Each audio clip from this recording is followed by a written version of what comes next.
These next few games in our dubbed vacation era consists of the featured Mario and co. trying their darndest to go on one simple vacation. Each time they try, however, someone is there to ruin their fun. Their someone usually tends to be Bowser. In Super Mario World, Mario, Luigi, and Peach take a hot air balloon to Dinosaur Island for a nice vacation to recuperate after so many intense adventures. As the three of them arrive, they find the island to be filled with Bowser's minions. Mario and Luigi go out to scout the area, leaving the princess behind. Of course, this leads to Peach being captured by the Koopas, which sets off the journey to save her and the Yoshi inhabitants of Dinosaur Island. After that game, the three of them agreed to try and enjoy some relaxation time by visiting Delfino Island in Super Mario Sunshine. Peach takes the three of them, plus her steward, Toadsworth, on her private plane for another attempt to get away. Since Bowser hates happiness, he sends his son to cause some trouble. For those who aren't in the know, Bowser has a son. Don't ask us how it happened. The only canon explanation is that he banged Shigeru Miyamoto or something. Anyway, Bowser's son is simply named Bowser Jr. We know that Jr. isn't baby Bowser for a few key reasons. 1, Bowser clearly favors Jr. above all other versions of himself. 2, Jr. introduces himself to Mario as if this is their first time meeting. And 3, Bowser Jr. is always characterized with this awesome neck scarf, while baby Bowser usually does not. Or if he does, it's just plain white, no scary mouth. Bowser and Bowser Jr. have such a strong relationship compared to anyone else in the entire series that it's hard to deny their being father and son. However, notice how we haven't mentioned the presence of a mother figure. This begs the question, where did Bowser Jr. even come from? Well, it wouldn't be a stretch to assume that there could have been a Mama Koopa who left the family after Jr. was born. Bowser, simply wanting Jr. to have some sort of a mother figure, pins the responsibility onto Princess Peach during the events of Super Mario Sunshine. Of course, this is simply a lie, and Jr. reveals that he knew it wasn't true from the beginning in the really sweet ending cutscene. Side tangent here, I really wish we had more Mario games that featured full voice acting. Sure, some line deliveries sounded pretty corny, especially from Bowser. How dare you disturb my family vacation? But it brought in a form of storytelling that we never got to see again, and it saddens me. In my opinion, the voice of Bowser Jr. is so good, and really deserves to get more spoken lines. You again? Don't you ever give up? With that aside, and with Bowser Jr. established, let's move on to Mario Party 7. This game is tricky, because not only is it a Mario Party game, but it heavily mirrors the plot of Sunshine. Let me know if this sounds familiar. Mario and his friends go on vacation, with Toadsworth helping organize the event. Bowser hears about this and takes a smaller Koopa to be his main sidekick for his adventure. After the Koopas are beaten, the two of them reminisce on a secluded island together.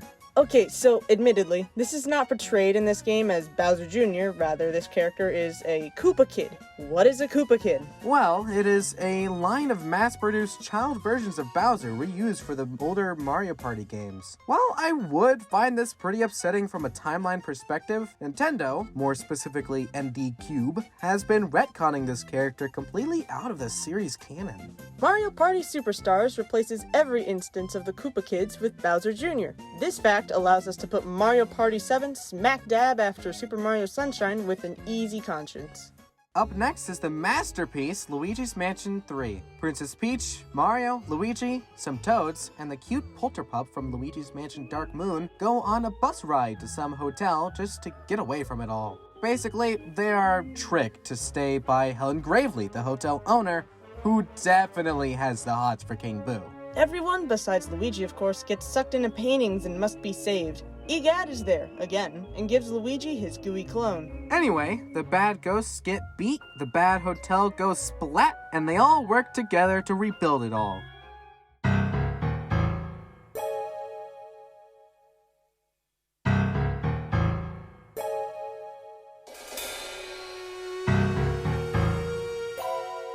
Now we can get into the Galaxy era. Bowser takes a minute on that secluded island just to reflect on how repetitive his plans against Mario have become. He realizes just how much he sucks at tactical takeovers and wants to try something more radical. It is nearing the time of the Star Festival, an event that only happens once every century. Maybe, just maybe he could use a power beyond his world to finally get rid of the Mushroom Kingdom. However, this will take a lot of planning and misdirection. In New Super Mario Bros. For the DS, Bowser repeats his first plans to simply capture Peach and let Mario chase after her. This is an easy and admittedly predictable way to keep the Mario Bros busy, but still standard enough to not draw too much suspicion while Bowser is busy working on his much bigger plans. To be fair, already getting used to the old turtle's tricks, who's gonna second guess Bowser? They'll pity the man more than anything for his skill issue. There's just one problem with this. Bowser can't be using this time to plan. He's the main boss for the game. Or is he? Notice how when you beat the Bowser boss in this game, his skin is completely melted off as he turns into Dry Bowser. That's a bit weird, don't you think? Bowser's supposed to be impervious to lava, right? Not to spoil the timeline, but Super Mario Galaxy's ending clearly shows him falling into lava, only to waltz out virtually unharmed. What's going on here? Well, this Dry Bowser isn't actually the same character as Bowser. In fact, he's a clone. A whole bunch of Bowser clones are present throughout the series. During the Famicom and NES days, Super Mario Bros. 1 and 2 feature Goombas and other enemies posing as King Bowser in the castle battles. Specifically in the Famicom sequel, there's even a blue Bowser in the same castle as the Bowser we know and loathe. Clones and imposters have been around since the beginning, so Bowser using one of them to cover for him while he works on an intergalactic battle plan shouldn't sound too far-fetched. Alright, so everything we've established here also applies for the direct sequel, New Super Mario Bros. 2 on the 3DS. Got it? Cool. Moving on to Super Mario Maker, and more importantly, Super Mario Maker 2. Regularly, we probably wouldn't count these games as important for a timeline, clear bias towards the critical importance of Dojo Bird, but Mario Maker 2 has a story mode, which means sweet, sweet lore. I've always wanted to say that. The story as a whole is pretty secluded, but there are some key details that give us enough insight to feel confident in its placement. So, another one of Peach's castles has just been constructed. Everything is fine until a dog presses the reset button. Everything is toppled to the ground, and your job is to raise money in order to rebuild. You are given jobs by Chief Toadette and the Taskmaster Toad, along with some side missions from other characters. Every mission completed gives you coins to pay for another section of the castle to start its construction. Bowser, while being present, is not an active foe in this game. He kidnaps Toadette and some worker toads, but leaves the princess unbothered, so all is forgiven. Less screaming buffoons all over the place. Bowser seems to be stalling them so that they're too busy scampering around to focus on whatever he's got planned. There is one more detail that secures its spot here. Once you save Toadette, she makes a really interesting remark. Yeah, that's the first time I've seen Bowser up close. The first time? This fact makes it impossible for this dialogue to take place after any other game with Bowser and Toadette, specifically New Super Mario Bros. U.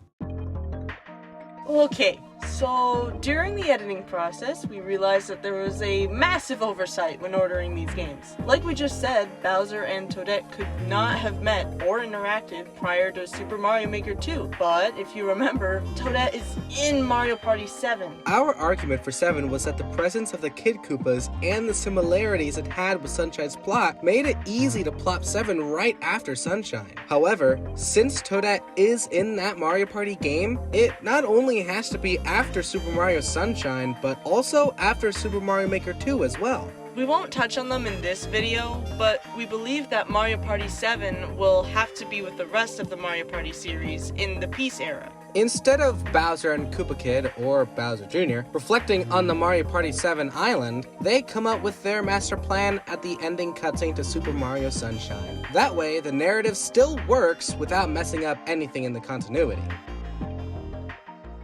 This fact makes it impossible for this dialogue to take place after any other game with Bowser and Toadette, specifically New Super Mario Bros. U. Speaking of, in New Super Mario Bros. U, Toadette is a playable character. She helps Mario, Luigi, and Yellow Toad save Princess Peach when Bowser attempts to trap her in her castle using a magic whirlwind. We can assume her encounter in Mario Maker 2 inspired her to stand up to the Koopa King. And there was also a DLC featuring Luigi as the main protagonist. But the game follows the same plot and level structure, so we just slide it on top of the original. This next full game, New Super Mario Bros. Wii, is the game that comes directly before Bowser's Big Plan. How do we know this? Well, while the main story doesn't allude to anything major, again, it's just a rehash of basic tropes, the credits give us a detail that is the foundation of this entire era. Take a listen. Dear Mario, I'll be waiting for you at the castle on the night of the Star. That line right there is the nail in the coffin. This is when the Star Festival is at its closest, which means that Bowser's big plan is finally ready. With the assistance of dark matter, power stars, an alien species, and the beginning of the Star Festival, Bowser has caught Mario lacking in due part of their boosted ego and the festivities. The heroes, feeling confident that they can overthrow any of Bowser's measly, repetitive plans, are quickly defeated. Bowser storms in through Super Mario Galaxy's opening cutscene and absolutely kicks Mario to the curb. Picking himself back up, Mario fights to save the galaxy, meeting various Toads who have banded together, formerly being referred to as the Toad Brigade. But it's too late! Rosalina has to step in, essentially causing a big bang and resetting the universe. This is where Super Mario Galaxy 2 takes place, being in addition to the first Galaxy game, straight after everyone has to adjust to the new Galaxy's order. Mario & Luigi Paper Jam is an interesting case, because it is a part of the series, yet extremely disconnected from it. There's the Paper Mario book that gets opened, but it's not done by any nefarious foe, it just fell off Fell off. of a bookshelf. While under most circumstances we would place this with the others, I think there is one crucial plot point that has been overlooked. Mini theory time! Let's go back to Mario & Luigi Bowser's Inside Story and take a look at these toads for a moment. Notice how many there are throughout the Toad Towns, and they take a motherly role in each home. Now let's look closer. Do you notice those ponytail-like growths on the back of their heads? These extensions to their heads create more surface area to bear spores, since that's the regular purpose of a mushroom's cap, or pileus, according to mushroom biology. Now, just for the purposes of the games, it makes at least some sense for toads of such features to also have the additional benefit of a higher reproduction rate. Now, there is another, much more well-known Toad that has similar characteristics, that being Toadette. What is special about Toadette? Well, the special thing about her is that she literally is, well, special. She's one of a kind, unlike the regular toads, or variants of them. Why is she so unique?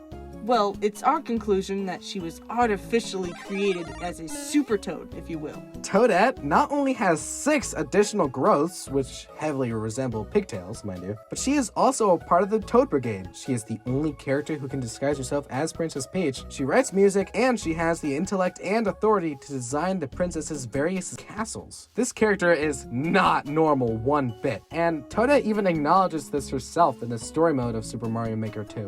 You know, it would take a normal person twice as long to make this.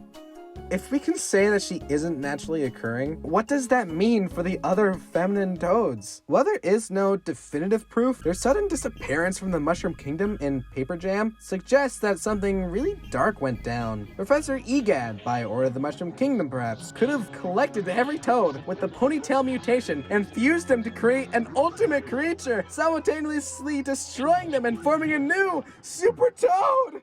Alright, that's the end of Mini Theory. Despite what exactly went down and how it happened, now Toadette exists, and the other ponytailed toads do not in Paper Jam or any of the games following Super Mario Maker 2. The Toad Brigade then goes off on solo adventures afterwards in Captain Toad for the Wii U, in which there lies a set of levels designed after Super Mario 3D World. This is how Mario and Co. can see the Toad Brigade in various levels throughout the events of 3D World. There are also a bunch of references to the Galaxy games in 3D World, such as the 3 special worlds, Rosalina's role as an unlockable character, and even the infamous Champions Road, which, if you know...